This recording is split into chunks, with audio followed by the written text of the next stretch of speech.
The Africa Public Health Emergency Fund was approved by African member states in 2013, but is yet to be implemented.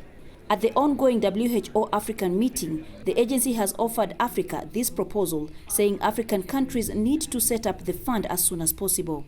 The WHO strategy for emergency is valued at $106.8 million, with an aim of accelerating the international health responses in Africa. It will help countries to better frame their policy, strategy and plan to deal with health security and HR. And we have a number of countries who have started already to implement some of the components. But having this frame and dealing with the legal framework at country level, making sure that across sectors we are all committed to implement what is required for HR and health security. The unpreparedness of the African continent during the 2015 Ebola outbreak is just an example of how much the continent needs its own resources to respond timely.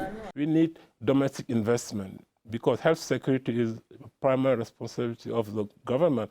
And when you start putting resources, you can call upon partners to help you to mobilize additional resources. But we need to put it as a national priority. However, African countries say that supporting this fund is not enough. So as we advocate for establishment of this fund, it will be useful for countries to reflect and be able to build capacities within their own countries. After all, it is that capacity WHO is supposed to deploy.